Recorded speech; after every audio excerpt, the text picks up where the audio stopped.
Welcome to the 9th annual Annapolis Film Festival. I'm Mimi Edmonds. I'm a longtime documentarian and now a lover and follower of them. And we're delighted today to have two filmmakers who have produced what I think is one of the most dramatic, exciting, and revealing and important films for every American to see. It's called Missing in Brooks County. And I have the two directors, Jeff Bemis and Lisa Molamotte. I'm going to have each of them speak from their hearts, how they made this difficult but moving film. And let us go. So let me just ask you both, what brought you to make this film? It looks like it was so hard to do, so hard to find the details to tell the story of Missing in Brooks County. So Lisa, you want to start and say what it meant for you and how you came to it, and then Jeff? Well, it was actually Jeff who came to the story initially, so I'll let him start, and then I can pick up where he leaves off. Okay. Yeah, so I think what got Lisa and I making this film was actually an episode of StoryCorps, you know, the documentary series on NPR. There was a story about a forensic scientist at Baylor University, Lori Baker, who was doing exhumations in South Texas. And Lisa and I were just both really moved by the story. I know Lisa has lived in Mexico. I have a sister-in-law from Mexico. So we reached out to Lori, and she invited us out to Texas, and she took us down to this place called Falfurrias. And maybe Lisa wants to tell the rest of the story. Well, yeah, I mean, we had never heard of Falfurrias, and we had never heard of Brooks County. But we arrived and we immediately asked, can we see the border? Can you take us to the border? And Lori said, well, we're nowhere near the border. We're 70 miles north of the border. And, that was the first kind of strange thing we encountered there, because there's obviously, if you've seen the film, there's this interior checkpoint there. We didn't really know anything about interior checkpoints. I had recently moved to Tucson. So there is an interior checkpoint south of Tucson, but I hadn't lived in Tucson long enough to even really understand what that was. So and then from there, we just kept coming back to Brooks County. And I think over the course of 4 years, there were about 15 filming trips. And the story just kept getting more complicated and more powerful, really. And so we eventually found the Romans, and their story is the main story of the film. And maybe Jeff wants to share a little bit about how we encountered them, because that was kind of unusual. Is this Homero?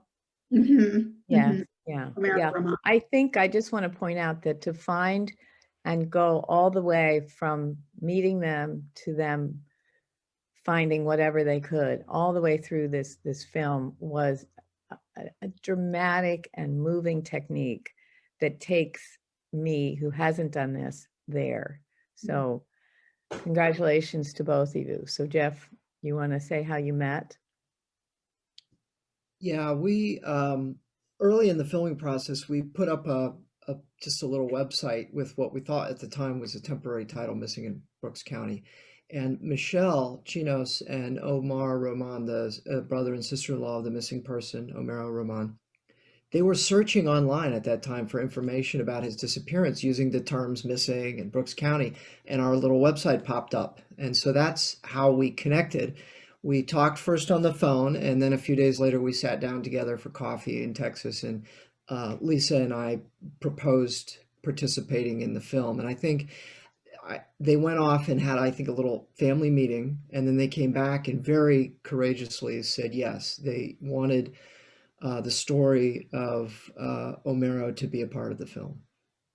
Yeah, and it was interesting because at that point we were about 1.5 years into filming, and we had started filming with other families, a couple of other families. But there came a time, at least with one of those families, where Jeff and I were like, oh, I don't think they're really ready to tell their story. It's so personal and so difficult to live these stories and to share them. So the romance sort of approached us just at the right moment, I think, where we were really looking for a new family that was really ready to tell their story, that was like emotionally able to tell their story. And they were. Yeah. Yes, I mean, it gets you. I mean, it gets you from the very top to the end. Particularly to find these other characters that are all part of the forensic story, the protective, the vigilantes, the police, the Mexicans. It's you haven't left out one part in there. People will have seen this film, so I know they know what we're talking about. You also had a good story of Juan, which I thought finding the father, and this father who's just brokenhearted, who has a phone call that's gotten, yes, I'm fine, I've crossed the border, I'm going to make it, yep, no problem. And then nothing. What is it? You're filmmakers, we have a certain amount of steel to keep ourselves from feeling too much. You were in the middle of it. How did you manage?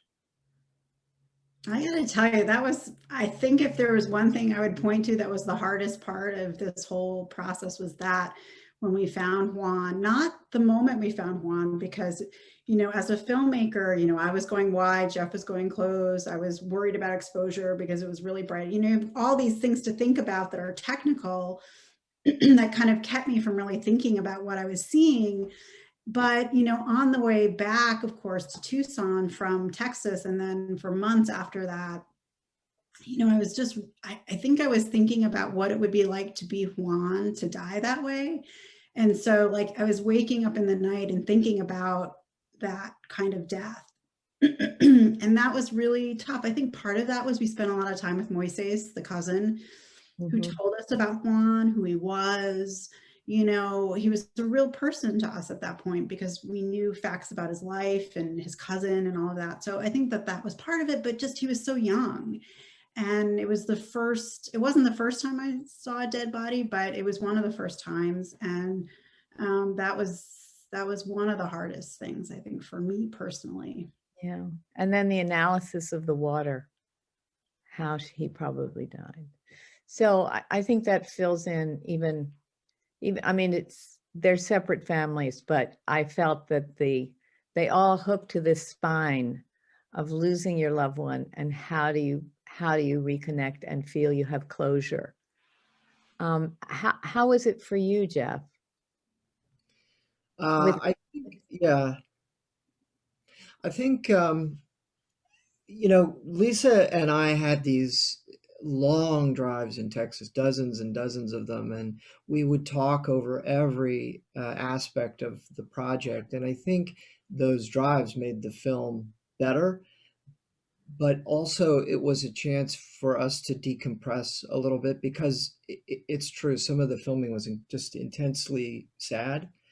In terms of the missing part, I think in some ways it must be worse to have a family member missing than for them to die, and to have that moment where you can have closure, you can try to accept it and try to move on. Because when someone's missing, they never really die in a sense, Right. and yet they never Right. come home.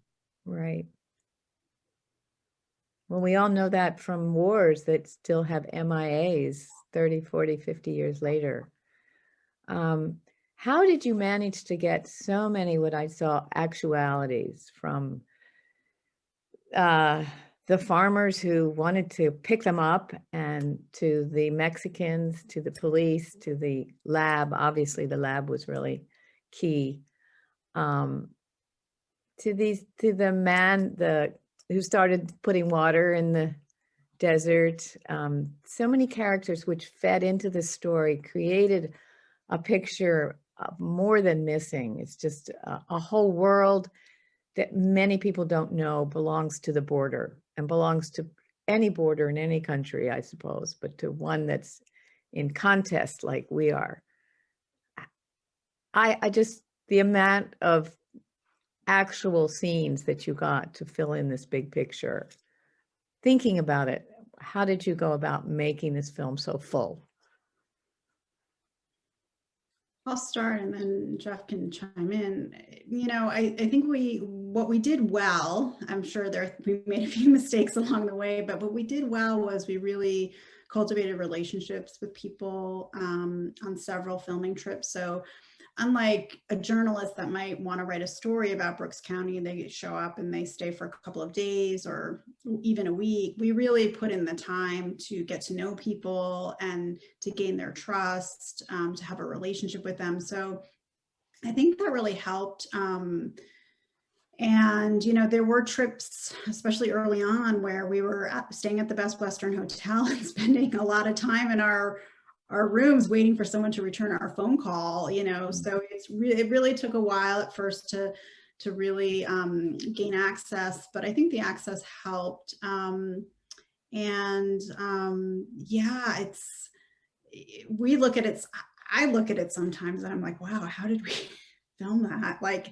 But when I'm watching the film, but yeah, maybe I'll let Jeff take it over. I mean, for me, I feel like we really kind of put in the time at the beginning to really build the relationships. And that was the key to really gaining the access and getting footage. Our goal was to have the audience be able to experience Brooks County, not just hear about it. It's not like you can write an article or do a podcast if that's the case, but we really wanted to show scenes. We also both come actually from a fiction background. So Jeff studied fiction filmmaking at USC and I studied fiction filmmaking at AFI, the American Film Institute. And so maybe in some ways that kind of came into play, though we've never really talked about that, but so. I mean, we were really in sync about wanting this to be an observational film, a verite film. I think what Lisa said about building the trust was really important. And everybody was a little different. Like Michael Vickers and the Vigilantes, they were somewhat friendly to the media, but they were also somewhat suspicious. Like Michael would meet us out. He would meet us at his place of business, or maybe out in public for an interview. It took about 3 years of begging really to get invited out on one of those nighttime ops. Yeah. And then with Kate and Eddie, the humanitarian volunteers, they Mm-hmm. were much more approachable because they had this constant stream of journalists coming and going. I think what was different with Lisa and me was that we just kept turning up, and we would hang around sometimes for weeks. And eventually they, I think, noticed that we were shooting a massive amount of footage and we were working really hard. And that's how the trust got built, I think, between us. Is the more time we spent together, the more it felt like we were sort of telling the same story. Although I have to admit, I think it wasn't until we showed Kate and Eddie and the Romans and everyone else involved the actual film that they actually really understood what we were doing. Didn't quite grasp the scope of what we were after. Well, you've created a universe with everything that goes into a missing person from Mexico to the United States. I mean, it's really a world that you've created. And it's interesting you say you're in fiction. I've been in nonfiction. I sort of think, well, we're journalists. We know how to report every single angle. But you were doing it in a more storytelling way, which I think actually is great, a great point. We all do it, but you really captured not just one story, but the large story as well as individual stories, which I think is just critical to give a full picture. I mean, and just to make it all in one county. There were a lot of, where were the challenges? I'll ask other technical things, but I want to know, where were the challenges for you? We've talked a little bit about the emotional or the difficulties, but anything else as filmmakers that you want to tell our audience was just tough to get? How much time do we have? We don't have a lot of time. I'm bad about going overtime. I've been warned that I go too much overtime. But a few more minutes. Chris, where are we? He's not there. I just asked because, you know, there were so many challenges, and Well, I think we probably have another, oh, we're fine. We have at least another 8 or 9 minutes. I'm gonna go till 5:30. do you want to start, Jeff? Or I mean, I have to say, you know, and this goes for every single film in the festival, I am sure. Money. You know, you need money to make a film. And we had several grants for production, but it's never enough. You know, certainly to finish a film, you need a lot of money to pay people other than yourselves. So you know, that's always the difficult part of making a film is trying to make the little bit of money you have go a long way. And very often during Q&As, people say, you know, when you and your team or you and your crew were filming this, and it's like, well, there was no crew. It was me and Jeff, you know, doing everything. Yeah. And but you know, I don't think this film would be possible if we had a crew. I think we were the ones that had the relationship. Was a lot of the filming was very intimate, and I think that's why it's really so good, is because we had that intimacy, you know. So, but you know, it would have been nice to have a little bit of help along the way with a few things, but that's how it goes with independent filmmaking. All right. I'm getting signs, but I do want to finish this a little bit. Anything else you want to say? A big challenge, Jeff? Well, there were a lot. It's also by the nature of the story, the place where we were filming was inhospitable. I mean, the desert is incredibly hot. We had gear melting down, and sometimes it was really tough. Um, and we, at one point got on the wrong side of federal law enforcement, and, Department of Homeland Security threatened to confiscate our footage. So there were some We did nothing wrong, but we didn't do anything wrong. There were some bumps in the road, Yeah. but I think ultimately just putting the story together. When a film's done, it feels inevitable. But I can Yeah. tell you, it wasn't clear how all these different threads were going to go together, and so just like with any documentary, I'm sure it was really a process of discovery and a little bit of trial and error as well, putting the story. How many hours did you have? I think it may have been close to 400 hours Right. filmed over 5 years. And you were shooting on what? What was your photo machine of We were choice? Canon and Sony. Lisa had a C100, and I had a little Canon and a Sony. So And you both edited it? the editor is Jacob Bricka. Okay. He's also one of the producers on the film. Mhm. And yeah, I mean, what Jeff said is really true. It's like when you have one main story in your documentary, it's hard enough. But when you have two stories that you're interweaving, and then you've got these other smaller stories, it's complicated in the editing to really not lose your audience or not lose the story, at any given moment. So there was a lot of figuring out in the editing, but ultimately we figured it out. Where do you want to go with this film? Where do you want the film to go? Who do you want to receive it? What's the impact and purpose of it for you? Well, that's the question. The thing that we're thinking about right now a lot, and doing a lot of work around. So Jeff and I have planned our sort of first impact screening for people working on this issue, to discuss how we can get the film in front of elected officials, like what is the best path for that. So it's not hard to get people involved, because, this, a film really is very different from a policy paper. So I think that people working in this, recognize the importance of having the story of these families to use in their work as well. So right now we're doing a lot of work around impact. So you wanted to have some effect with perhaps immigration policy? Mm-hmm. Mm-hmm.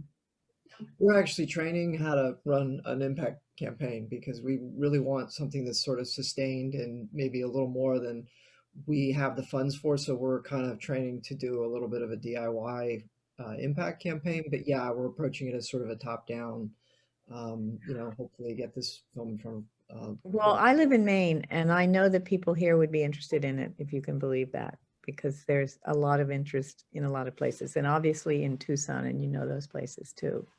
I can't think of one place that wouldn't be interested to see it, understand it, pass it along, use it for making some changes.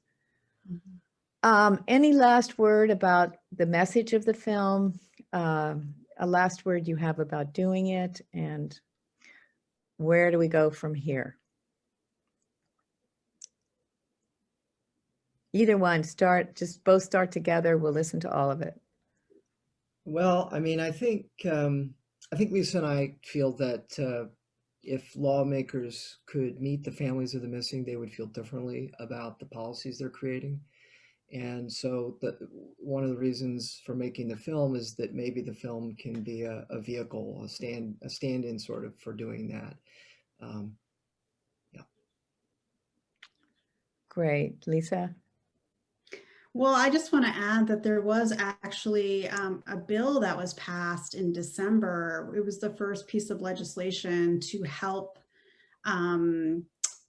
people working in this issue around migrant deaths. So helping the forensic scientists a little bit with the identifying the remains, also putting out more emergency beacons on the properties, requiring Border Patrol to do an annual report of their numbers. So there, and this was a bipartisan bill, which was signed by Donald Trump, actually, right around Christmas time. Yeah. So it was pretty amazing, and I think it's not going to stop migrant deaths, but it is hopeful, and it is a bit of hope for people working on this issue, that there are people that care in our government, and this is perhaps just the beginning of really looking at the prevention through deterrence more closely and the results of it. Well, I want to thank you both, and thank you for making this film. I think it's a huge contribution to the bigger story, and it will be seen. And thank you both for participating in a discussion. It's really been enlightening. This discussion, it has to be edited down a bit, but it will show right after the film shows. I believe it's showing on Wednesday, streaming. So pass the word around, and we will too. And thank you so much for your work. Thank Thank you. It's great meeting you. Nice to meet you.